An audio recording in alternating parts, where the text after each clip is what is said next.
हरे कृष्णा बच्चों, कैसे हैं आप? आशा करते हैं अच्छे होंगे और खूब मन लगाकर पढ़ रहे होंगे। यार आपके पास ना वीडियो बीच में बहुत बार रुक चुकी हैं, 2 बार अभी भी रुक गई है। सैटरडे संडे मंडे नहीं आ पाई है ना, तो और पहले भी रुक गई थी। बच्चों मैं ना बार बार आपसे बोलता हूँ, थोड़ा ना तबीयत मेरी ऐसी चल रही है और काम भी थोड़ा सा, काफ़ी सारी चीज़ें मुझे ही करनी पड़ रही है, तो इसलिए आपकी वीडियो नहीं आ पाई। मैं कोशिश तो करता हूँ यार डेली डालूँ, लेकिन ना बीच में मिस हो रही है, पर कंटिन्यूटी से आती रहेंगी। अगर बीच में एक आध दिन मिस होता है तो बच्चों आप ये मत समझना कि चैनल बंद कर दिया गया है या वीडियो नहीं आएगी, कन्फर्म आएंगी। अगर 1-2 दिन कोई प्रॉब्लम होती है मुझे तो ही नहीं आ पाएगी। प्रॉब्लम कहने का मतलब है जब काम मेरे पास ज़्यादा थोड़ा सा आ जाता है तो फिर आपका वीडियो का मुझे समय नहीं मिल पाता बनाने का, है ना। अब जैसे आज का जो है, तो अब जो आज के स्लाइड है वो स्लाइड भी बन नहीं पाई है। मैं बिना ही स्लाइड के आज आपको बताऊंगा, कल वो बन जाएगी तो कल मैं स्लाइड के साथ बताऊंगा। तो आज की जो चीज़ें हैं, अब मुझे ये लगा कि वो तो कम से कम मैं आएगा पढ़ाना तो शुरू करूँ, स्लाइड के चक्कर में मैं रहता तो फिर आपकी चीज़ आज की जो वीडियो ये भी बन नहीं पाती। क्योंकि जो कंप्यूटर वाला व्यक्ति है जो कंप्यूटर का काम करता है हमारा, है ना, अब उसके पास भी मैंने काम भेजा नहीं क्योंकि मेरी तबीयत ठीक नहीं थी, तो मैंने भेजा नहीं उसके पास। जब गया नहीं तो वो बेचारा भी नहीं कर पाया, नहीं तो वो कर ही लेता। तो इसलिए अगर 1 या 2 दिन या 3 दिन कभी वीडियो नहीं आती तो बच्चों आप ये मत समझना कि भाई अब तो सर तो वीडियो डाल ही नहीं रहे, 3 में डाल रहे, 4 दिन में डालते हैं। बस थोड़ा सा बच्चों यहाँ पे ऑफलाइन बैच भी चल रहा होता है, बाकी नोट्स वगैरह भी बनाने रहते हैं, है ना, बाकी टेस्ट सीरीज़ भी रहती है इन लोगों की, तो उसमें बहुत सारा काम रहता है करने के लिए। क्योंकि अब पेपर भी आ रहा है, एनटीपीसी का तो काम और ज़्यादा बढ़ गया। आप लोगों के लिए भी मैं कोशिश करता हूँ कि बहुत अच्छे ढंग से चीज़ों को समझाता हुआ चलूँ कि आप मिस्टेक ना कर पाए कहीं पे। तो इसलिए आपके लिए भी मुझे अच्छे से ही देखना पड़ता है, 10 जगह चीज़ें देखने पड़ते हैं, तब जाके मैं आप लोगों को चीज़ को कराता हूँ।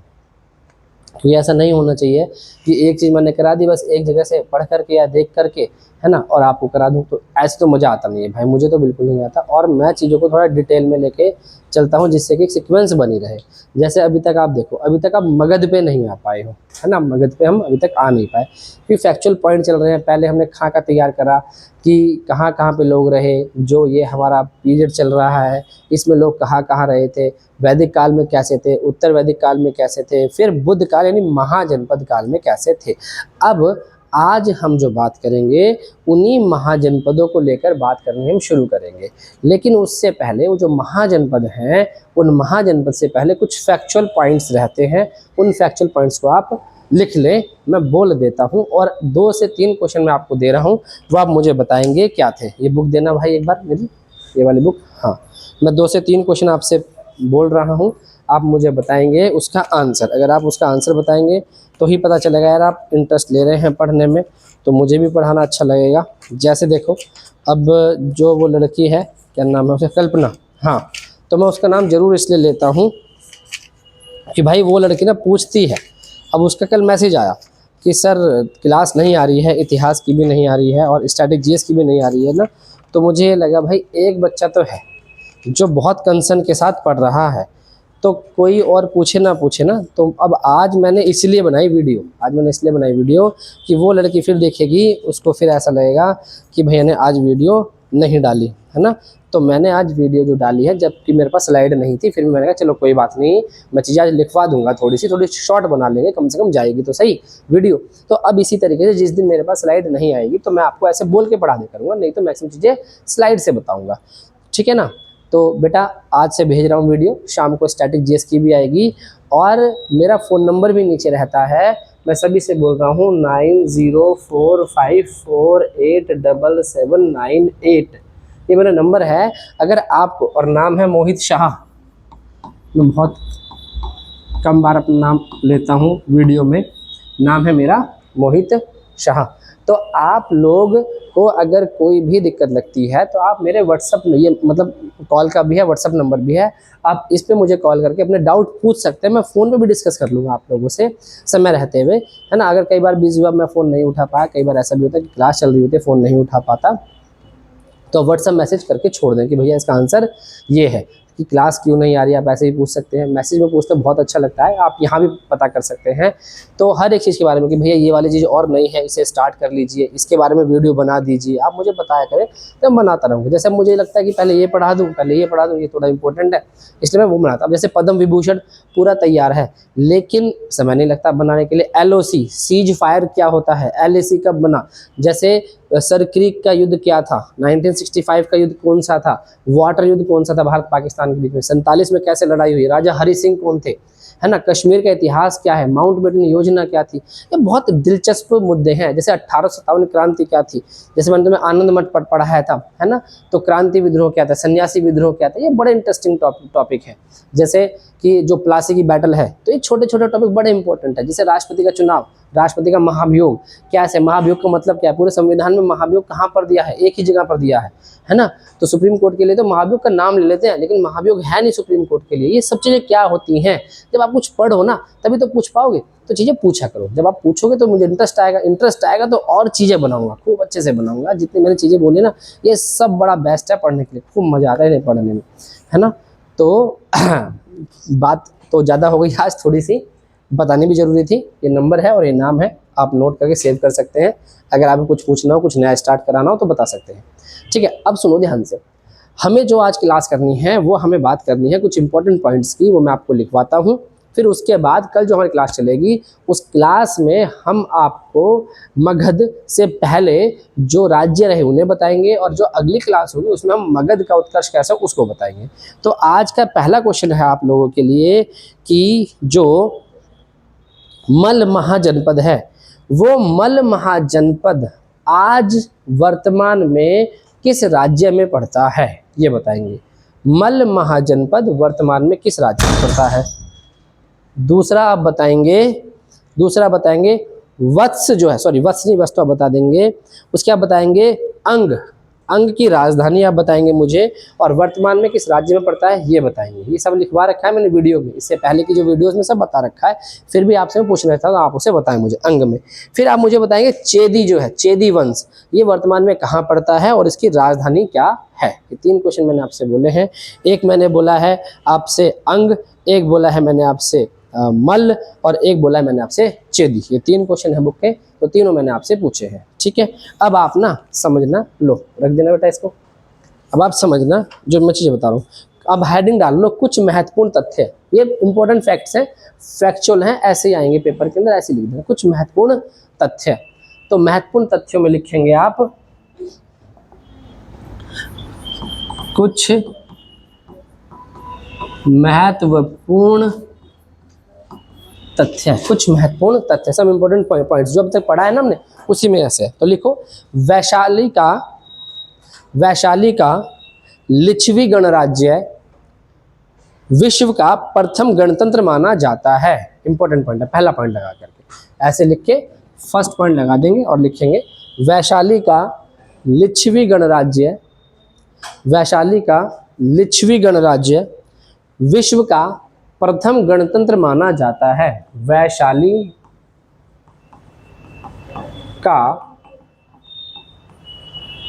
लिच्छवी गणराज्य विश्व का प्रथम गणतंत्र माना जाता है।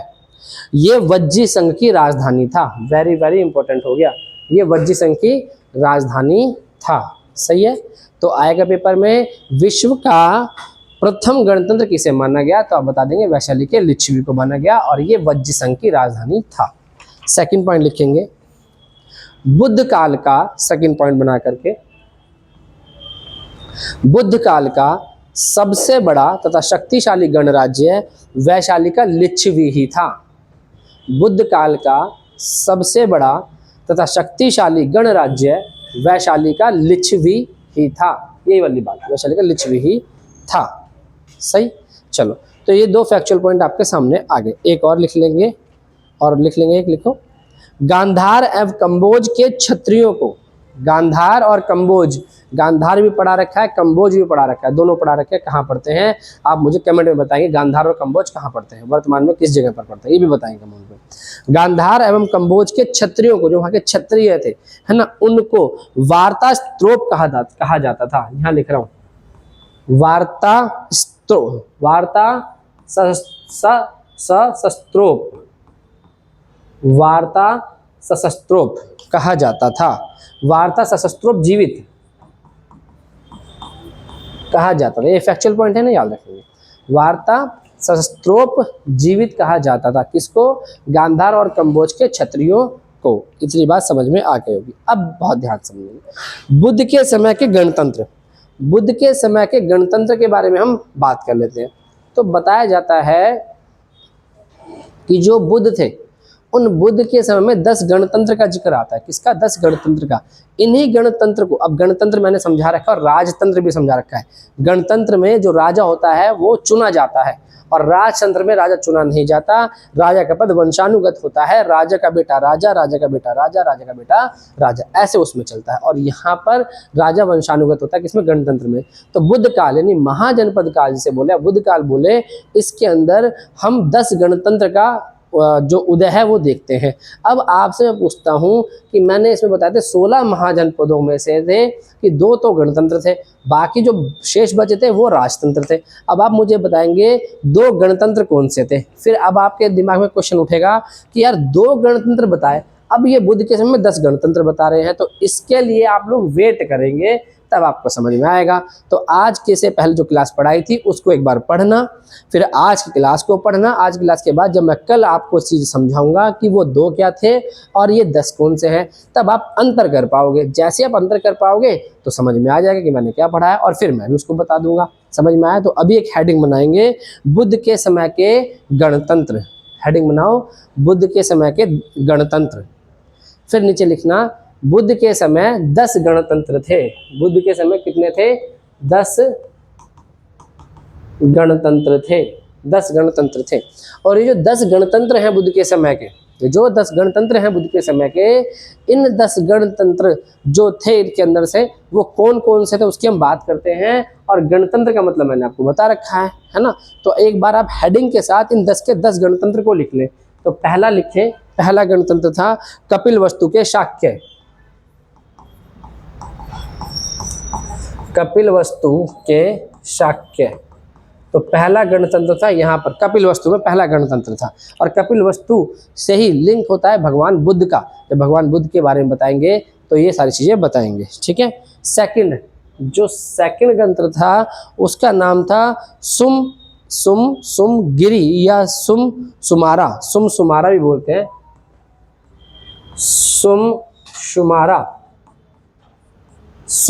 सुमारा, या इसको बोलते हैं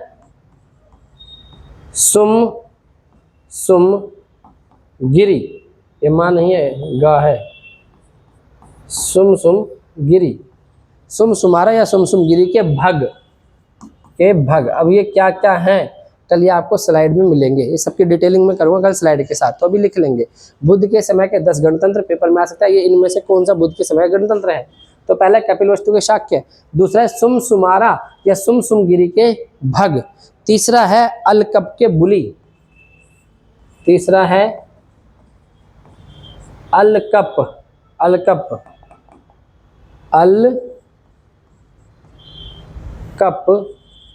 के बुली, तीसरा है अलकप के बुली, चौथा है केशपुत के कलाम, चौथा केशपुत के कलाम। यही जिक्र करूंगा मैं अलार कलाम का, कलाम में ही जिक्र करूंगा मैं अलार कलाम का। इसके बाद आते हैं आपके रामग्राम के कौलिय, रामग्राम के कौलिय। एक साथ लेंगे इसका स्क्रीनशॉट हम लोग। पांचवा आता है रामग्राम के, खोल दो बेटा उधर से, रामग्राम में कौलिय।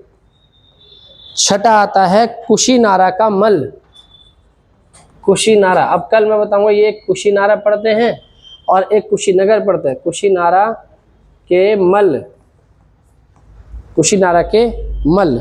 एक पढ़ते हैं पावा के मल, 7th है पावा के मल। कुशीनारा और कुशीनगर है ना, और पावा, ये बहुत ध्यान से समझना। कुशीनारा कुशीनगर का डिफरेंस बताऊंगा कल, और मल के बारे में बताऊंगा कल। ये बड़ा इंपॉर्टेंट टॉपिक बन जाता है। तो कितने हो गए 7। कपिलवस्तु, सुमसुमारा, अलकप, केशपुत, रामग्राम, कुशिनारा और पावा। यहाँ तक का स्क्रीनशॉट ले एक बार आप सभी लोग।